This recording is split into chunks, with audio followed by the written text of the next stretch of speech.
찬송가 380장입니다.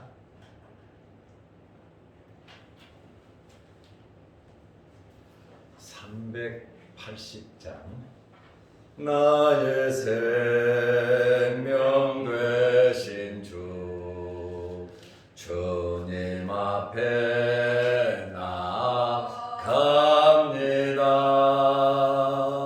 주의 흘린 보혈로 정케 하사 받아 주소서.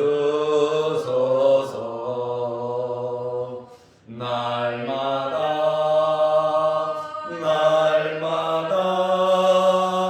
주를 찬송하겠네. 주의 사랑 줄로서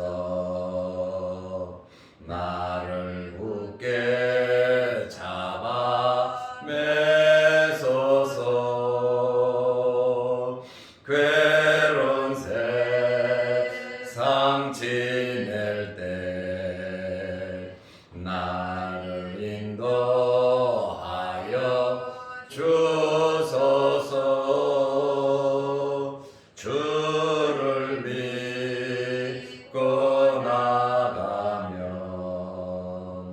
나의 길을 잃지 않겠네.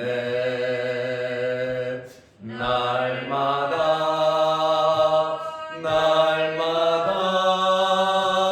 주를 찬송하겠네. 주의 사랑 줄로서 나를 굳게 잡아 매소서. 세상 살아갈 때에 주를 더욱 사랑합니다. 밝고 빛난 천국에 나의 영혼 들어가겠네.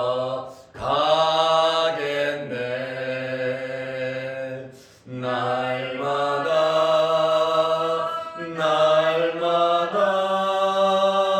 주를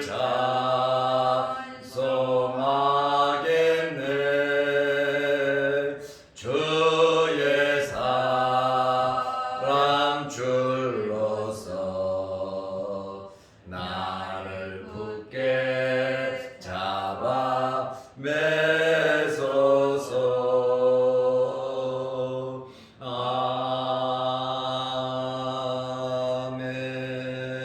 아멘. 사도신경으로 우리의 신앙을 고백하겠습니다.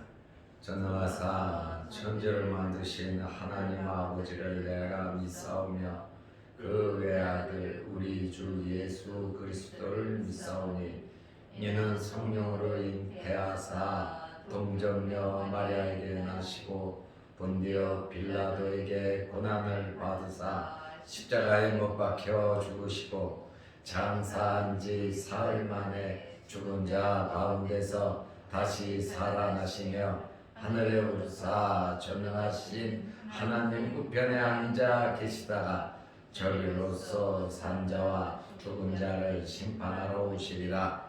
성령을 믿사오며 거룩한 공회와 성도가 서로 교통하는 것과 죄를 사하여 주시는 것과 몸이 다시 사는 것과 영원히 사는 것을 믿사옵나이다. 아멘.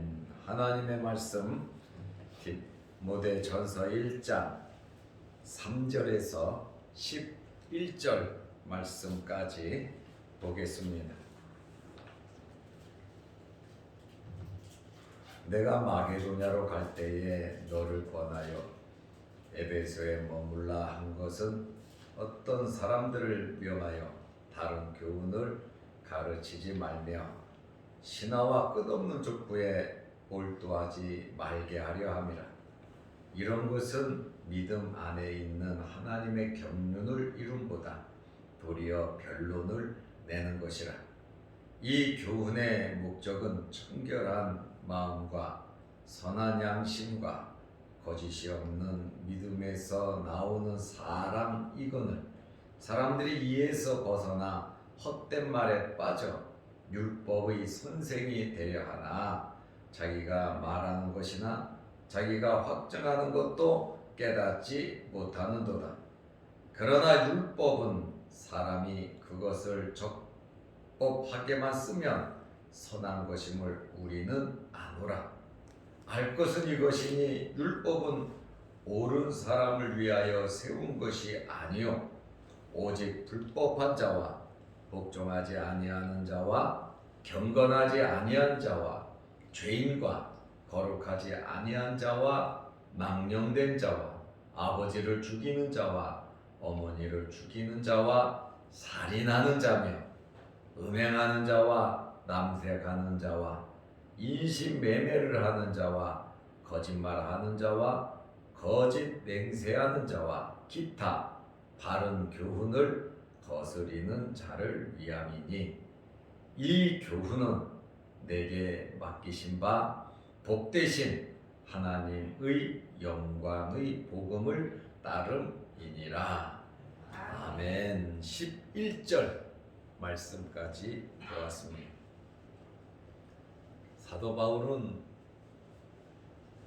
어디를 가나 무엇을 생각하나 믿음의 아들 디모데를 생각했고 디모데가 꼭 필요했습니다.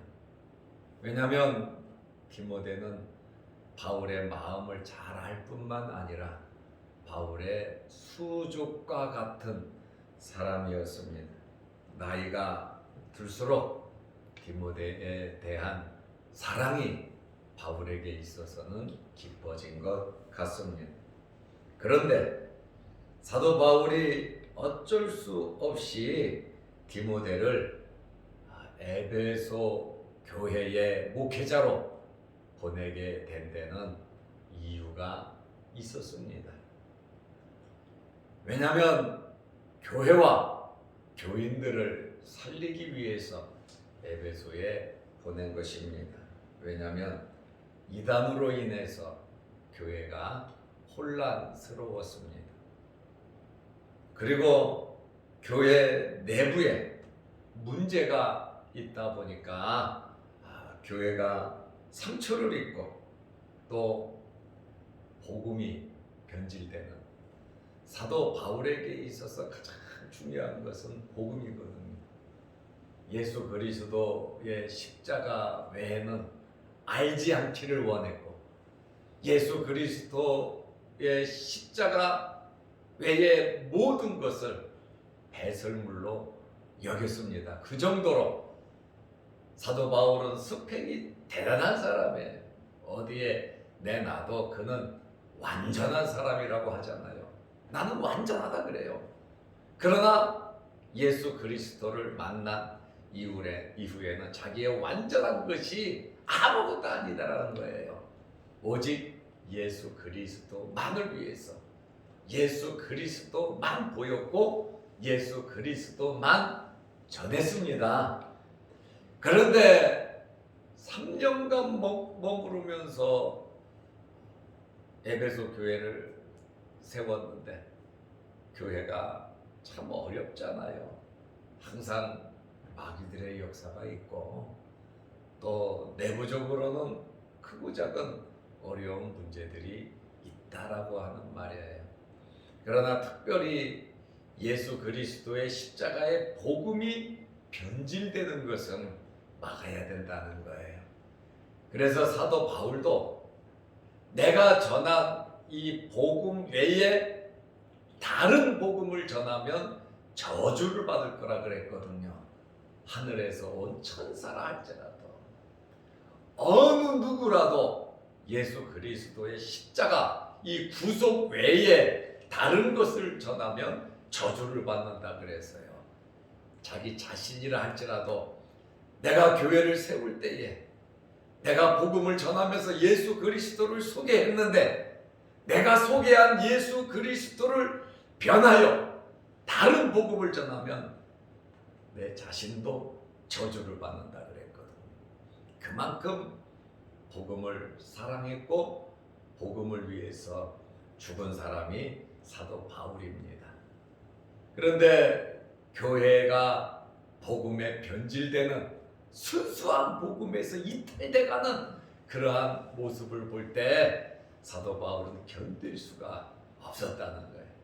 그래서 자기의 수족같이 참 없으면 불편한데 디모데 어린 목사를 에베소 교회로 급하게 파송을 하게 된 것입니다.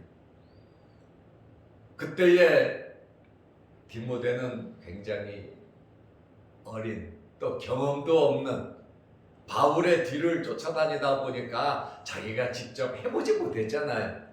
바울의 명령만 따르면 되니까 너는 이렇게 해라 저렇게 해라. 그리고 자기가 아는 것은 하지만 이 목회라고 하는 것이 진짜 이것은 보통 일이 아니거든요. 아무나 하는 일이 아니란 말입니다. 영적인 일이잖아요.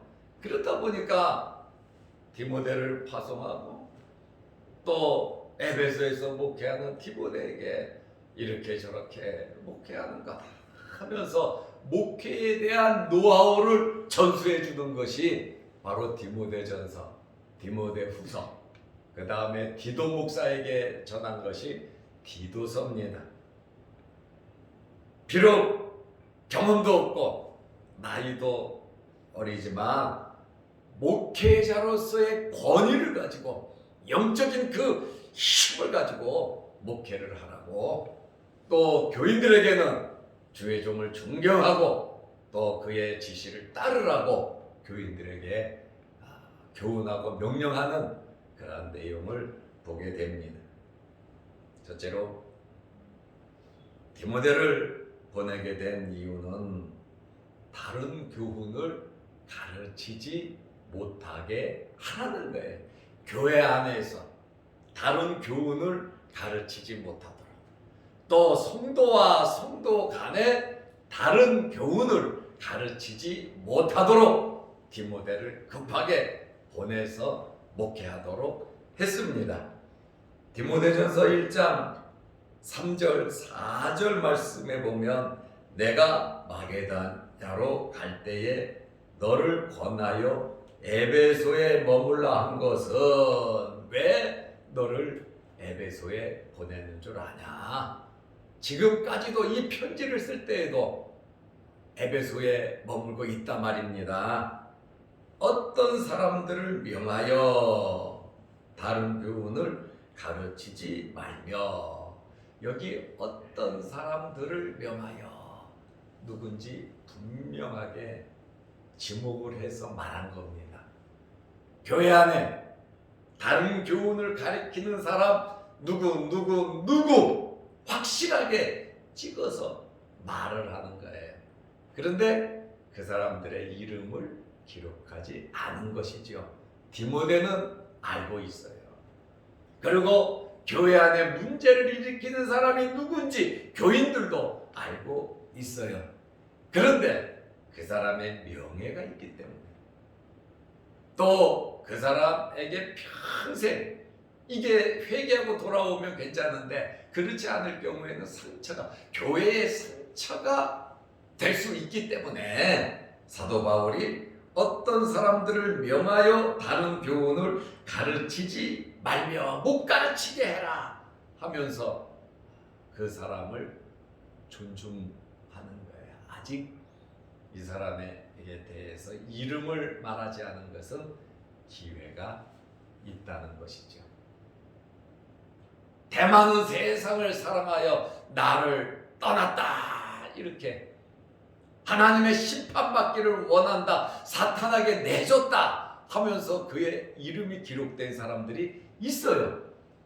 그러나 지금 디모데전서에서 디모데에게 보낼 때는 어떤 사람들을 명하여 이렇게 서로 이 존중하며 기회를 주는 그러한 모습을, 아주 신중한 모습을 엿볼 수 있습니다. 그리고 신하와 끝없는 족부에 몰두하지 말게 하려 함이라. 신화라든가 끝없는 족보, 교회 안에서 이러한 잘못된 영적인 이야기, 로마 신화도 있고 또 성경의 외경들을 보면 이런저런 시적인 이야기들이 많이 있어요. 또 어느 지역마다 내려오는 영험한 이야기들도 있잖아요. 그러다 보면 그런 것을 교회에 끌고 와가지고 그런 이야기를 하고, 또 조상들 중에 우리 조상이 누군지 아냐? 세상에 안 좋은 조상 가진 사람 누가 있습니까? 자기 조상 이야기하면 옛날 말로 하면 쌍놈이라고 말하는 사람 하는 사람도 없어요. 전부 다 우리 조상은 어떻고 저떻고 조상 족보 자랑 이야기 다 합니다. 저도 손씨인데 손씨 족보 자랑 한 게 있거든요. 다 나름대로 자기 족보 자랑. 근데 교회 와서 네 족보가 어떠니 내 족보가 아니 우리는 너더니. 그런데 이스라엘 사람들의 족보는요, 아브라함하고 연결시키고 다윗하고 연결시키고 어떻게 해서든지 자기 조상들을 믿음이 있는 유명한 사람들과 결부시켜서 옛날에 그때 그렇게 했고 저렇게 해서 우리 조상은 신령한 사람들이다 하고 자기들의 이 족보, 그러한 이야기들을 아주 신화와 같이 만들어낸다라고 하는 거예요. 교회 안에서 쓸데없이 이러한 이야기를 하고 있단 말입니다. 그렇다 보면 교회가 어떻게 되는지 압니까? 교회가 편이 갈라져요. 그리고 가까운 사람들끼리만 모이고 서로 또 대화를 나누고 토론을 하다 보면 이것이 옳다 저것이 옳다 이야기를 하다 보면 감정이 생겨요. 그래서 저는 목회를 하면서 토론은 좋지만, 건전한 토론을 좋지만 좌우 따져가면서 이게 옳다 저게 옳다 따지는 이러한 잘못된 토론은 저는 하지 못하게 합니다. 왜냐하면 토론이 잘못되면 감정이 생겨요. 감정이 생기면 미워하게 돼요. 미워하게 되면 신앙생활이 제대로 안 된다라고 하는 그러한 말이에요. 그래서 성경적인 주장, 신학적인 주장, 이런 거 저런 거. 그러나 여러분, 제가 늘 그러잖아요. 구원 받는데 지장 없으면 그냥 다 덮고 가자. 교회론이나 이 구원론이나 예수님 복음에 대해서 잘못된 것은 분명하게 금을 거야 되지만, 그렇지 않은 것은 웬만하면 서로 의견 충돌 일으키지 말라 그러는 거예요. 이렇게 해야 저렇게 해야 된다. 옛날에 한번 이렇게 보니까 구역장하고 구역원하고 돼지게 싸우더라고요. 왜 싸우는가? 아주 큰 소리가 나고 막 싸우는데 나는 모르는 척 했죠. 교회 중식 준비할 때 메뉴를 어떻게 할 거냐, 뭘 할 거냐 가지고 싸우더라고요. 세상에 그게 싸울 일이에요. 그러다 참 시답잖은 것 같고 이렇게 다투고 싸우다 보니까 서로 원수가 돼버리더라고요. 안 볼라 그러더라고요. 그렇다 보니까 아주 싸움이라고 하는 것에서 하찮은 것을 가지고 싸우거든요. 부부간에도 싸움이 이뤄질 때 세계 정세를 갖고 싸우니까 자그마한 거 문 닫아라, 불 꺼라, 이거 왜 이렇게 해놨냐, 이게 왜 여기 있냐, 네가 갖다 버려라. 아주 사소한 거 갖고 싸우는 것처럼 교인들도 여러 개 보면 참 그래도 교인들이 기도를 많이 해서 그런지 잘 삐져요. 왜 그렇게 삐지는지 몰라요. 마음이 착해서 그런 거야. 착한 사람이 삐지거든요. 순진한 사람들이 삐지는데 웬만하면 안 삐지고 좋게 다 받아들이고 위에서 기도해 주면 참 좋겠어요. 그래서 사도 바울은 지금 다른 교훈을 가르치지 말며 신화와 끝없는 족보에 몰두하지 말게 하려 함이라. 이런 것은, 이런 이야기들은 믿음 안에 있는 하나님의 경륜을 이름보다 도리어 변론을 내는 것이라 그랬잖아요. 하나님의 거룩한 뜻이 교회에서 일어나야죠. 너희도 먼저 그의 나라와 그의 의를 구하고 하나님의 영광을 드러내야지요. 그런데 자그마한 일들 가지고 교회 안에서 다투고 싸우고 돈 문제, 그 다음에 자존심 문제, 크고 작은 그러한 문제가 교회에서 생겨서는 안 된다라고 하는 그러한 말씀입니다. 특별히 다른 교훈을 가르치지 말라고 했습니다. 이 다른 교훈은 거짓 교훈을 말합니다.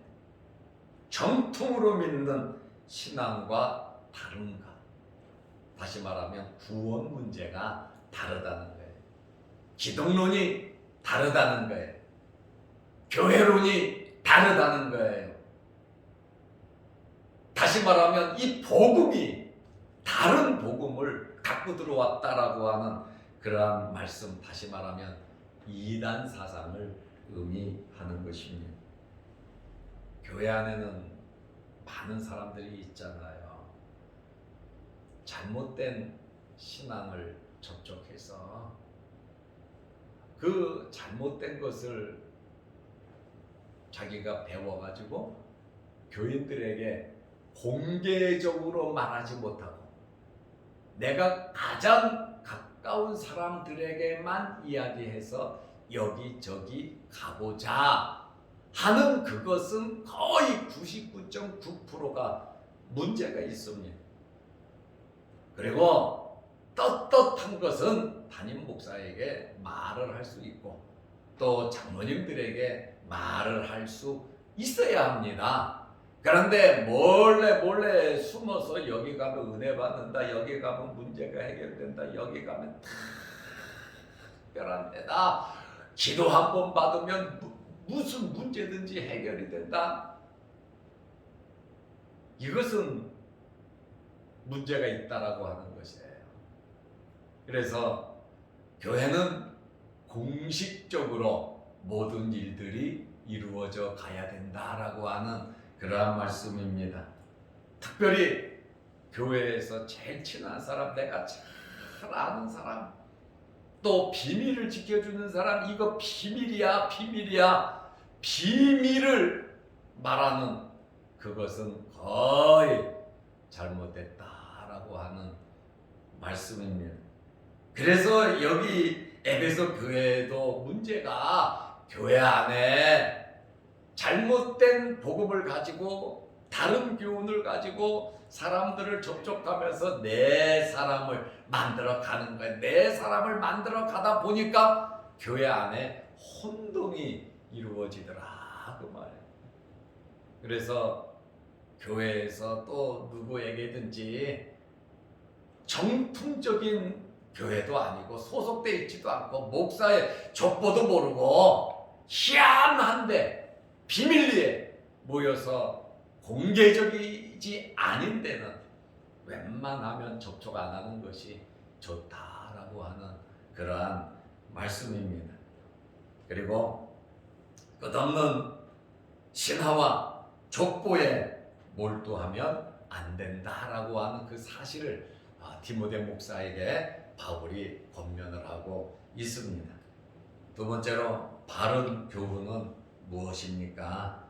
디모데전서 1장 11절 말씀에 보면 이 교훈은 내게 맡기신 바 복되신 하나님의 영광의 복음을 따름이니라. 이 교훈, 바른 교훈은 무엇입니까? 첫째로 사도 바울이 하나님으로부터 받은 것이다. 이렇게 예수 그리스도에게서 직접 배운 것임을 말하고 있습니다. 바로 바울이 말하는 바른 교훈은 예수 그리스도이십니다. 구약 성경의 중심은 무엇입니까? 오실 메시아 예수 그리스도입니다. 신약 성경의 중심은 무엇입니까? 오신 메시아 예수 그리스도입니다. 구약에는 오실 예수님, 신약에는 오신 예수님. 이제 말세를 당한 우리에게 중요한 것이 뭐냐? 이제 다시 재림하시는 예수님을 기다리는 것이 중요하다 그 말입니다.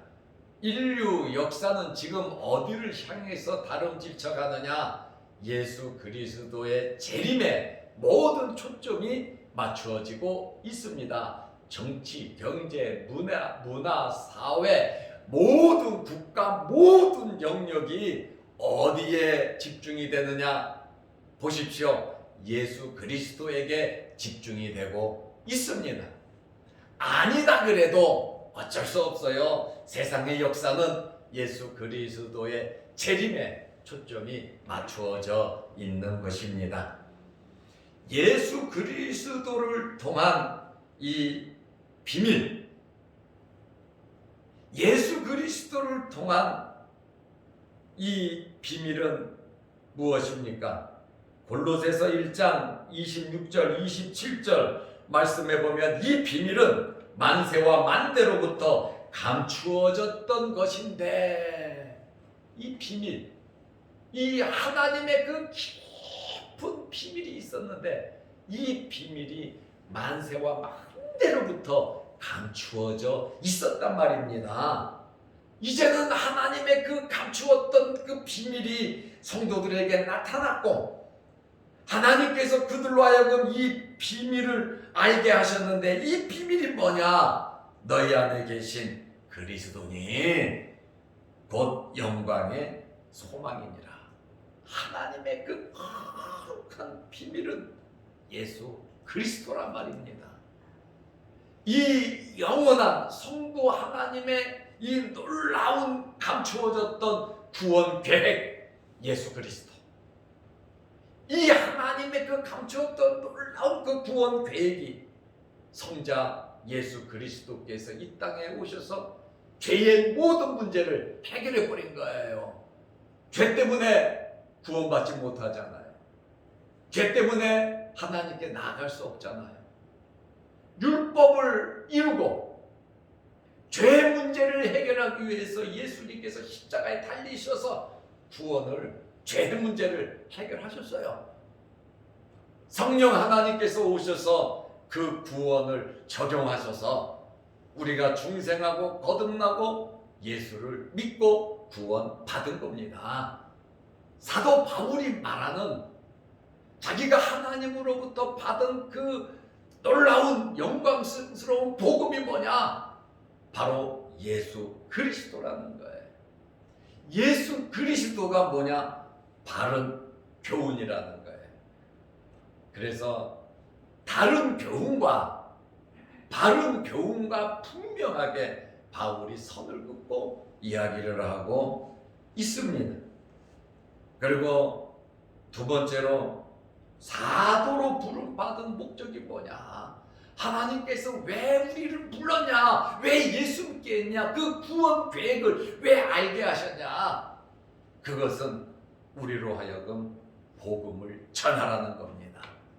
복음을 전하라고 이 구원 계획을 우리에게 알게 하신 건데, 고린도전서 1장 17절 말씀에 보면 그리스도께서 나를 보내심은 세례를 베풀게 하려 하심이 아니요 오직 복음을 전하게 하려 하심이로되, 말의 지혜로 하지 아니함은 그리스도의 십자가가 헛되지 않게 하려 함이라. 여러분, 하나님께서 우리를 부르신 목적이 뭡니까? 복음을 전하라는 겁니다. 가까운 이웃부터 가족부터 우리가 복음을 전하라는 거예요. 왜 바울을 불렀냐? 세례 주는 것이 목적이 아니라는 거예요. 나를 부른 것은 복음을 전하게 하려 함이라. 복음을 전하게 함에 있어서 내 말로 내 머리로 하는 것이 아니라고 하는 거예요. 왜? 내 말로 내 머리 내 지식으로 하면 예수 그리스도의 십자가가 구속의 도리가 헛되진다는 거예요. 복음은 오직 말씀, 성령으로 전해야 된다는 겁니다. 성령의 역사가 이루어져야 되는데 내가 이 놀라운 비밀을 받은 자들로서 그 비밀을 성령을 통하여 전할 수 있는, 그러니까 말로나 세상의 지혜 지식으로 하는 것이 아니라 오직 말씀으로, 복음으로, 성령으로 전하라고 하는 그러한 말씀입니다. 그러므로 디모데에게 이 교훈의 목적은 뭐냐? 바르게 가르치라는 거예요. 어떻게 가르치냐? 이 교훈의 목적은 5절 말씀에 보면 청결한 마음과 선한 양심과 거짓이 없는 믿음에서 나오는 사랑이거늘. 바른 교훈의 목적은 바로 사랑을 전달하는 겁니다. 청결한 마음에서 나오는 사랑, 선한 양심에서 나오는 사랑, 거짓 없는 믿음에서 나오는 이 사랑을 전해야 된다. 결론으로 말씀드리겠습니다. 우리는 제가 늘 말씀드리잖아요. 사랑만 하면서 살아야 합니다. 우리는 축복만 하면서 살아야 합니다. 우리는 용서를 하면서 살아야 합니다. 복음에 붙잡힌 바 된 저와 여러분들이 되시기를 바랍니다. 기도하겠습니다. 하나님 아버지, 내일 거룩한 주일을 잘 예배하게 하시고 바른 구원관, 바른 교회관, 바른 기독관을 가지고 하나님의 말씀대로 믿게 하여 주옵소서. 하나님께서 감추어졌던 영원한 경륜, 만세 만대로부터 하나님께서 가지고 계셨던 이 구원 계획, 예수 그리스도, 우리 또한 예수 그리스도로 만족해 하옵소서. 오늘도 이 새벽에 기도합니다. 우리의 기도를 들어 주옵소서. 영상으로 함께 예배드리는 성도들에게도 동일한 은혜를 내려 주옵소서. 예수님의 이름으로 기도드리옵나이다. 아멘. 하늘에 계신 우리 아버지여, 이름이 거룩히 여김을 받으시오며 나라의 마옵시며 뜻이 하늘에서 이룬 것 같이 땅에서도 이루어지이다.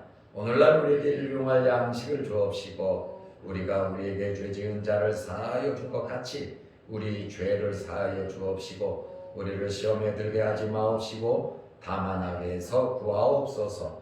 대개 나라와 권세와 영광이 아버지께 영원히 있사옵나이다. 아멘. 자유로 기도하시기 바랍니다.